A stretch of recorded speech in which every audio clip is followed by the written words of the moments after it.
Shalom, shalom, chers frères et sœurs en Christ. Bienvenue à la lecture de la Rhapsodie du samedi 13 février 2021 par le pasteur Kisoya Lomé. La lecture vous est offerte par les vérités de l'Évangile. La lecture d'aujourd'hui a pour thème « Rendez d'abord la puissance disponible ». Et le verset de Jacques 5, verset 16. Voilà. Il dit « La prière fervente, sincère et continue d'un homme juste rend une énorme puissance disponible, dynamique dans son œuvre. » Et c'est la version amplifiée de la Bible.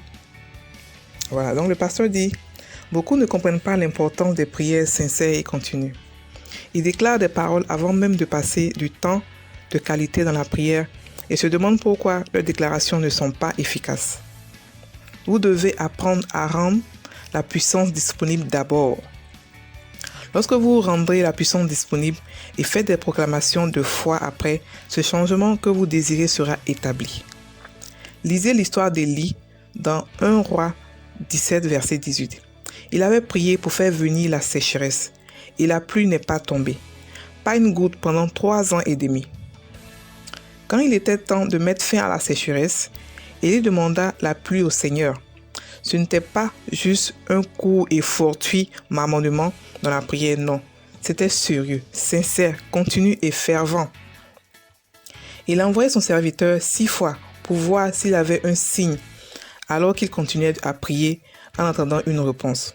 Le serviteur revint la 7e fois et dit « Je vois un petit nuage très petit, comme la taille d'une main d'homme, s'élever de la mer. » C'est tout ce dont Élie avait besoin.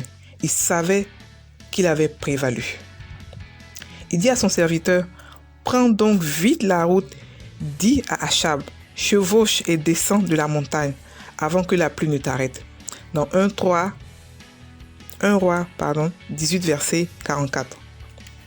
Observez la séquence.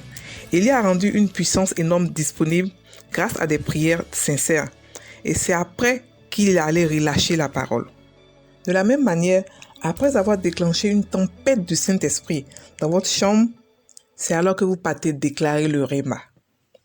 C'est un moyen sûr de changer efficacement le cours des événements pour les aligner avec le plan divin, les desseins et la volonté de Dieu dans votre vie, votre famille, votre ville, votre nation et dans le monde entier.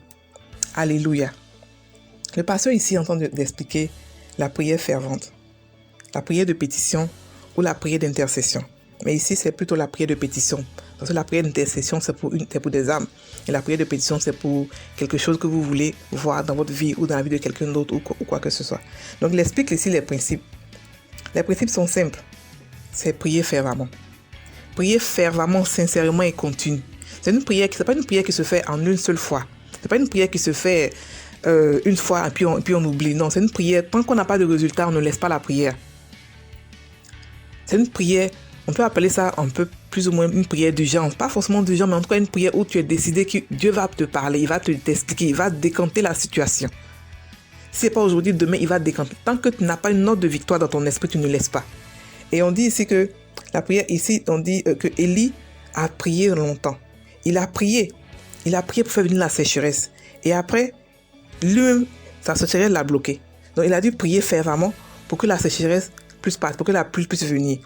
Et il a prié pendant des heures. Il avait son serviteur qui regardait dehors, qui vérifiait pour voir.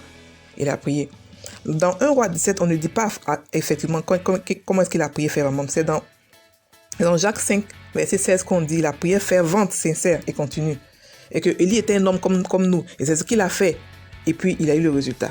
Donc, nous aussi, pour décanter des situations qui sont vraiment difficiles, qui ont l'air, c'est-à-dire que la situation a l'air impossible pour le corps, pour l'être humain. Mais c'est là que la puissance de Dieu commence. Donc, vous partez dans votre chambre, vous partez là où vous voulez. Partez tout seul ou partez avec quelqu'un, ça dépend de vous-même. Partez tout seul et priez en esprit fervemment, de manière continue. Priez pendant longtemps, jusqu'à ce que vous ayez une note de victoire dans votre esprit. Jusqu'à ce que dans votre esprit, vous ayez soit une chanson, soit une note de victoire, soit une image, soit une révélation, quelque chose de Dieu avant que vous n'arrêtez de prier. Si vous n'arrivez pas la chose aujourd'hui, vous laissez. Demain encore, vous revenez. Revenez demain encore pour prier. Vous allez prier jusqu'à ce que vous ayez le résultat de votre prière. C'est ça la prière fervente. C'est ça faire mettre la puissance de Dieu disponible. Et c'est ce que Élie a fait. Il a prié fervemment, il a mis la puissance de Dieu disponible. Et c'est là qu'il allait relâcher la parole. Voilà. Donc quand vous finissez de prier de manière fervente, et vous avez dans votre esprit la note de victoire, vous partez maintenant relâcher la prière. Vous partez maintenant relâcher plutôt la prophétie. Vous partez relâcher la parole. Voilà. Donc, quand vous priez fervemment, parce qu'un chrétien qui prie longtemps ou qui prie en langue, il met à sa disposition, sans le savoir, la puissance de Dieu disponible pour tout changement. C'est ce que le Rhapsodie d'aujourd'hui nous dit.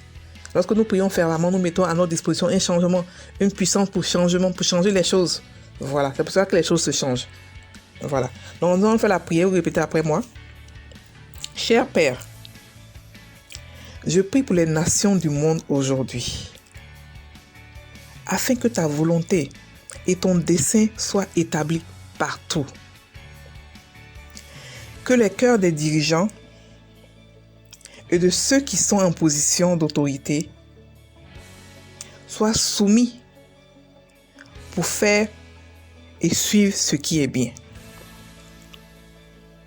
Et je déclare que la puissance et l'influence de ceux qui sont décidés à faire le mal sont rétanchés et que leurs désirs ne se matérialisent pas au nom de Jésus.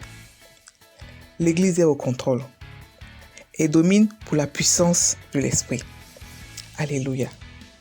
Prenez un temps un peu pour prier en langue, pour que ce que le pasteur vient de dire puisse être entré dans votre esprit, puisse germer, puisse produire des fruits, puisse rester là-bas. Ok, dans votre esprit. Donc, chers frères et sœurs, passez une très bonne journée, une excellente journée en Christ. Soyez bénis dans tout ce que vous faites aujourd'hui. Tout concourt à notre bien.